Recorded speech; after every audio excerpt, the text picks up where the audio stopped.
আমাদের সাময়িক আবেগ যেটা, এটা খুব সহজ। সাময়িক আবেগ দিয়ে আমরা অনেকে জানতে ফেলতে পারি, সাময়িক আবেগ দিয়ে আমরা অনেক বড় বড় কথা বলতে পারি, কিন্তু কন্টিনিউ করা কাজের মধ্যে এবং ইস্তেকামত থাকা, নিজের ওই আদর্শের উপরে অবিচল থাকা এবং এটার উপরে ইনশারাহ কলব, মনের একটা ইনশারাহ থাকা, এটা অনেক জরুরি। তো হযরত সুফিয়ান ইবনে আব্দুল্লাহ উনি রাসূলকে জিজ্ঞেস করলেন যে ইয়া রাসূলুল্লাহ সাল্লাল্লাহু আলাইহি ওয়াসাল্লাম, আপনি আমাকে নসিহত করুন, একদম শর্টকাট নসিহত, এমন একটা কথা আপনি আমাকে বলেন যে এই সম্পর্কে আমি আর কেউ যেন জিজ্ঞেস করতে না হয়।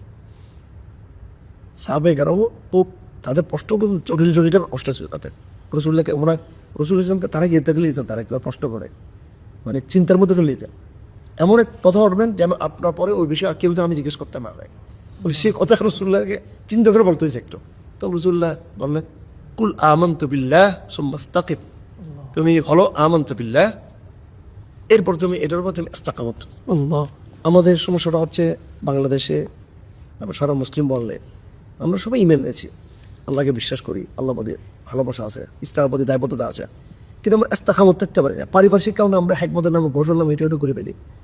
আমরা জাতিসংঘের একটা প্রোগ্রাম আসছি, এসব শয়তান আর দেখা রাখতে ওগুলো টয়লেট, ওখানে গেছি, বলে টয়লেটে আমাদের একটা স্বর্ণের অলঙ্কার পড়ে গেছে পায়খানার ভিতরে, ওইটা হাত দিয়ে পুঁতেছে, এটা আমাদের কেউ এর চেয়ে বেশি কিছু না। ঠিক আছে, তো আপনার এই কুফারদের সাথে বসা, এখানে ইয়ে করা, এটাকে আমি যদি হ্যাপি হয়ে থাকি এখানে আমি যদি কমফোর্ট ফিল করি এখানে, কি এটা এটা ইমানকে ধ্বংস করে দেওয়া। আমরা এখানে আসছি মুসলিম উম্মার এই যেটাকে সম্ভাবনা করে দেখার জন্য, আর আমাদেরকে কোনটাশা করা হচ্ছে, আমাদেরকে বিচ্ছিন্ন করে দেওয়া হচ্ছে, জঙ্গি জঙ্গি বলে একেবারে আমাদেরকে মানে আমাদের অবদানকে স্বীকার করা হচ্ছে আমাদেরকে। আমরা এই বিশ্ব মার্কামে দিচ্ছি, তো আমার যোগ্যতা আমরাই রাখি, আর কেউ রাখে না। আমরা বলতে আপনারা আমরা সবাই নিলে, কারণ আমাদের হাতে ইসলাম আছে। এই তাদের জন্য আজকে যতগুলো চাপাবাজি শুনলাম 3 দিন আমি, এবং কোরআন শরীফের একটা আয়াতের যে পাল্লা, ওদের হাজারো কর্মের এটা তুলনা হলে সেটা বড় আবার এটাকে তারা মানবতাকে আরও ইয়ের দিকে নিয়ে যাচ্ছে, তারা আরও ক্ষতির দিকে নিয়ে যাচ্ছে। তো ইসলাম একমাত্র যে মুক্তির পথ, এটা আমার জাতিসংঘের কেন্দ্রীয় সম্মেলনে আমার আরও স্পষ্ট, আমার ইমানটা আরও বৃদ্ধি পেয়েছে।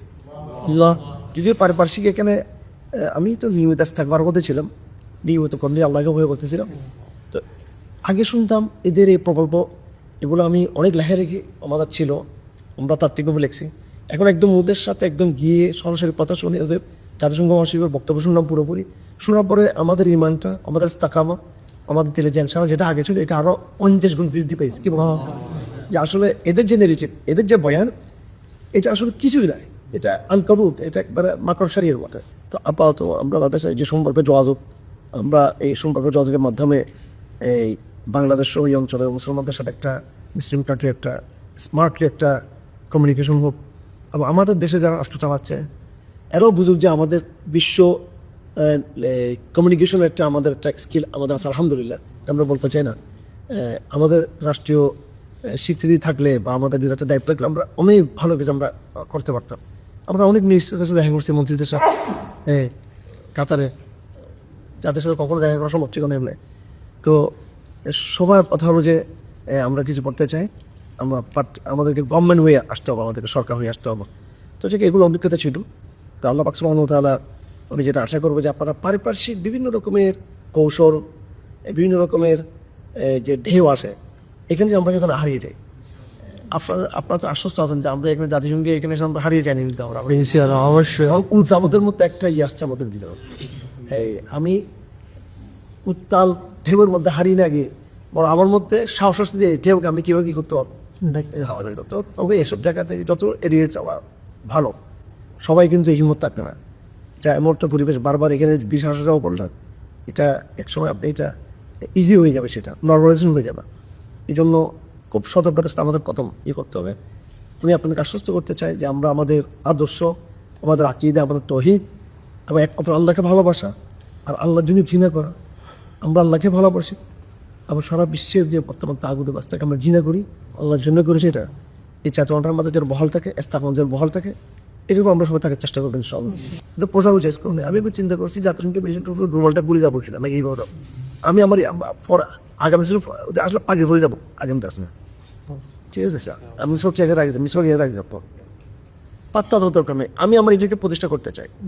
ওরা লেটটা হয়ে হারতেছে, লজ্জানে সরম নেই। আর আমরা মুসলমান দাঁড়িয়ে আমাদের সরম লাগতেছে, আমাদের দাঁড়িয়ে গেলে হচ্ছে আমাদের মডারেট সিস্টেম, আমাদের টু হিউবিল হতে হচ্ছে লজ্জা। ওরা আমাদের ইয়ে বলবে, ও ল্যাংটা হয়ে যাচ্ছে, কীরকম এক্সপ্রেশন এদের, কত নোংরা এক্সপ্রেশন এদের, হ্যাঁ, কত ফ্রি মিক্সিং, এদের তো লজ্জা লাগতেছে না। আর আমি আবার পাখিটিকে পড়তে আমার লজ্জা লাগতেছে আমার। আমি হচ্ছে তো মোনাফের মুসলমান আমি আসলে, যার লজ্জা লাগে দাঁড়িয়ে রাখতে, যার লজ্জা লাগে ইসলামিক এক্সপ্রেশন নিয়ে বিশ্বকে ফাংশন করতে, ও আসলে মুসলমান না, ওর ভিতরে সমস্যা তো ইমের হতো। এই জন্য এই জায়গার দৃঢ়তা আমাদের আপনার কামানো হবে। আমার কথা শেষ দিকে আপনাদের প্রতি ইয়ে থাকবে, আপনার নিজেদের এই বয়ানগুলোকে সাথে রেখে এখন আবার আবেগে জোর দিলেও হবে না। আমাদের যোগ্যতার প্রচুর অভাব, ঠিক কিনা? আমাদের পড়াশোনার প্রচণ্ড অভাব, আমাদেরকে এলম শিখতে হবে। এই যে এখন যদি ব্যবসা করসে পড়ছেন, আমাদেরকে সবাইকে এভাবে করসে পড়তে হবে, আমাদেরকে এক নম্বরে কোরআন বুঝে যে পড়তে হবে, আমার বিষয় এটাকে ডেভেলপ করতে হবে কোরআনটাকে। যেহেতু সরি মুখস্থ করে ফেলতে হবে, আর উদ্দেশ্য আছে মুখস্থ আলোচনা আছে, মুখস্থ করে ফেলতে হবে।